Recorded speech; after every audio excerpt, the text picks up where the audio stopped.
Hello friends, எல்லாருக்கும் வணக்கம். இன்னைக்கு சூப்பரான ஒரு சைனீஸ் ரெசிபியோட உங்க முன்னாடி வந்திருக்கேன்.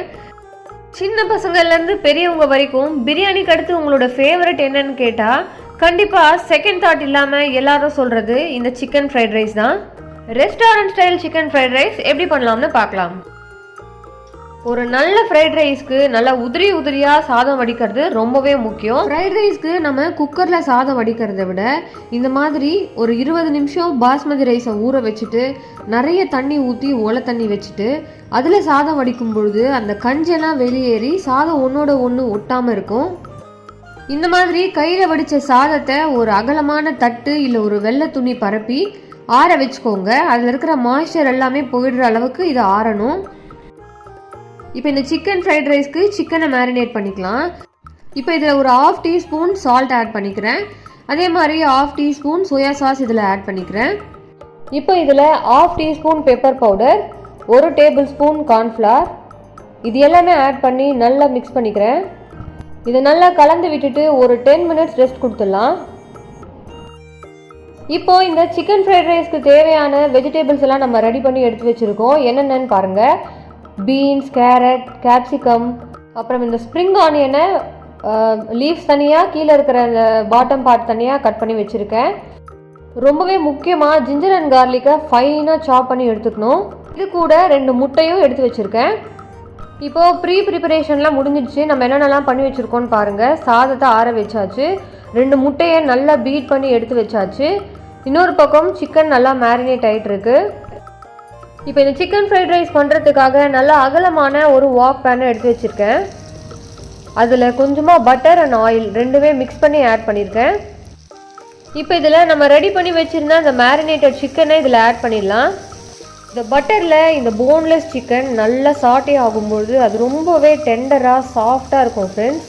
ரொம்பவே ஜூஸியாக இருக்கும்.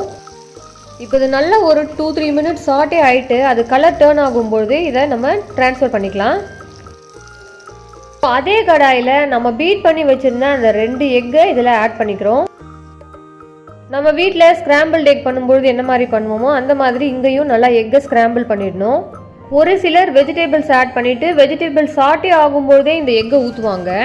நீங்கள் பெரிய கடாயாக வச்சுருந்தீங்கன்னா வெஜிடபிள்ஸை ஒரு பக்கமாக தள்ளிட்டு நீங்கள் எக்கை உடச்சி அதிலேயே ஊற்றலாம். ஃப்ரைட் ரைஸ்ன்னு சொல்லும்போது அதில் ஆட் பண்ணுற வெஜிடபிள்ஸ் க்ரன்ச்சியாக இருக்கணும். நம்ம எக்கு அதுலேயே ஆட் பண்ணும்போது அந்த எக்குலேருந்து வர வாட்டர்னால வெஜிடபிள்ஸ் ஓவர் குக் ஆன மாதிரி இருக்கும். ஸோ இந்த மாதிரி பண்ணுங்கள், உங்களுக்கு ஒரு பெஸ்ட் ரிசல்ட் கிடைக்கும். நான் இங்கே யூஸ் பண்ணது சால்டட் பட்டர் அப்படின்றதுனால நான் இங்கே சால்ட் ஆட் பண்ணலை. நீங்கள் அன்சால்டட் பட்டர் யூஸ் பண்ணிங்கன்னா கொஞ்சம் சால்ட் ஸ்ப்ரிங்கிள் பண்ணிக்கோங்க. இப்போ அதே வாக் பேன்லேயே இன்னமும் கொஞ்சம் பட்டர், கொஞ்சமாக ஆயில் ரெண்டுத்துமே மிக்ஸ் பண்ணிக்கிறேன். இந்த பட்டர் நல்லா மெல்ட் ஆனதும் இதில் நம்ம மிக்ஸ் பண்ணி வச்சுருந்த கார்லிக், ஜிஞ்சர், அப்புறம் அந்த ஸ்ப்ரிங் ஆனியனில் இருக்கிற அந்த ஸ்காலியன்ஸ், அந்த பாட்டம் பார்ட்டில் இருக்கிற அந்த ஆனியன் சொல்லுவாங்கள்ல, அந்த ஸ்காலியன்ஸை இங்கே கட் பண்ணி இதில் ஆட் பண்ணிக்கிறேன். நம்ம சாப் பண்ணி வச்சுருந்தா அந்த வெஜிடபிள்ஸ் எல்லாத்தையுமே ஒன்று ஒன்றா நான் ஆட் பண்ணிக்கிறேன். இது ரொம்ப குக் ஆகக்கூடாதுன்றதுனால நான் அடுத்தடுத்து ரொம்ப டைம் கொடுக்காம ஆட் பண்ணிக்கிட்டே இருக்கேன். ஃப்ரைட் ரைஸ் பண்ணும்போது நீங்கள் ஹை ஃப்ளேமில் வச்சு பண்ணுங்கள். அப்போ வெஜிடபிள்ஸ் அதோட க்ரன்ச்சினஸ் லாஸ் ஆகாமல் நல்லாயிருக்கும். இது எல்லாமே நம்ம பட்டர்லேயே சாட்டே பண்ணுறதுனால இதோட அரோமா ரொம்பவே சூப்பராக இருக்கும். இப்போ வெஜிடபிள்ஸ் நல்லா சாட்டே ஆகிடுச்சு. நம்ம ஸ்க்ராம்பிள் பண்ணி வச்சுருந்த அந்த எக்கை இதில் ஆட் பண்ணிவிட்டு நம்ம வடித்து ஆற வச்சுருந்த அந்த பாஸ்மதி ரைஸை இதில் ஆட் பண்ணிக்கலாம். பாருங்கள், ரைஸ் எவ்வளோ உதிரியாக இருக்குது. இந்த ஸ்டேஜில் நம்ம ரெடி பண்ணி வச்சுருந்த அந்த சிக்கனையும் ஆட் பண்ணிவிட்டு நல்லா மிக்ஸ் பண்ணிக்கலாம். மிக்ஸ் பண்ணும்போது நம்ம ஜென்டலாக மிக்ஸ் பண்ணணும் ஃப்ரெண்ட்ஸ். ரொம்ப போட்டு கலக்கணுன்னா அந்த ரைஸ் உடையிறதுக்கு வாய்ப்பு இருக்குது. அதனால் கொஞ்சம் ஜென்டலாக மிக்ஸ் பண்ணுங்கள். இப்போ இந்த ஃப்ரைட் ரைஸ்க்கு தேவையான அளவுக்கு உப்பு, ஒரு டீஸ்பூன் சோயா சாஸ் இதில் நான் ஆட் பண்ணிக்கிட்டேன். இப்போ நான் ஒயிட் பெப்பர் பவுடர் ஒரு 1/2 டீஸ்பூன் ஆட் பண்ணிக்கிறேன். உங்ககிட்ட இல்லைனா பிளாக் பெப்பர் பவுடர் கூட ஆட் பண்ணிக்கலாம். அதனால் டேஸ்ட் பெருசாக மாறாது. ரெஸ்டாரண்ட்டில் இந்த ஸ்டேஜில் ஒரு பிஞ்ச் அஜினோமோட்டோ ஆட் பண்ணுவாங்க. வேண்டாம்னு நினைக்கிறவங்க இதை ஸ்கிப் பண்ணிடலாம். இப்போ நாம் ஆட் பண்ணியிருக்கிற எல்லாத்தையுமே நம்ம ஹை ஃப்ளேமில் வச்சுட்டு டாஸ் பண்ணுறோம். இந்த மாதிரி பண்ணும்பொழுது சாதம் உடையாமல் இருக்கும். ரொம்பவே மெயினான ஒரு இன்க்ரீடியன்ட் ஸ்ப்ரிங் ஆனியன். இந்த ஸ்ப்ரிங் ஆனியன் க்ரீன்ஸை நல்லா சாப் பண்ணிவிட்டு இது மேலே கார்னிஷ் பண்ணிடுறேன். ஸ்ப்ரிங் ஆனியன்ஸ் அவ்வளோ நல்ல ஃப்ளேவரை கொடுக்கும் ஃப்ரெண்ட்ஸ். கண்டிப்பாக நீங்கள் ஸ்ப்ரிங் ஆனியனை ஸ்கிப் பண்ணாதீங்க. இப்போ நம்ம பண்ண அந்த சிக்கன் ஃப்ரைட் ரைஸ் ரொம்பவே சூப்பராக ரெடி ஆகிடுச்சு.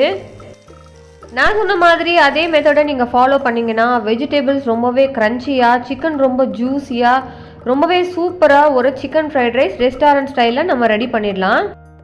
சிக்கன் பிரியாணியே எப்போவும் பண்ணாமல் இந்த மாதிரி ஒரு மைல்டான ஃப்ரைட் ரைஸ் பண்ணிவிட்டு அதுக்கு ஒரு ஸ்பைசியான கிரேவியோடு சர்வ் பண்ணால் உங்கள் வீட்டில் இருக்கிறவங்க எல்லாருக்குமே கண்டிப்பாக பிடிக்கும். இந்த வீடியோ உங்கள் எல்லாருக்கும் கண்டிப்பாக பிடிச்சிருக்கும்னு நினைக்கிறேன். பிடிச்சிருந்தா மறக்காமல் லைக், ஷேர் அண்ட் சப்ஸ்கிரைப் பண்ணி ஸ்பைஸ் அப் பை ஸ்வாதி சேனலை சப்போர்ட் பண்ணுங்கள். எனக்குமே மோட்டிவேட்டிங்காக இருக்கும். பாய்.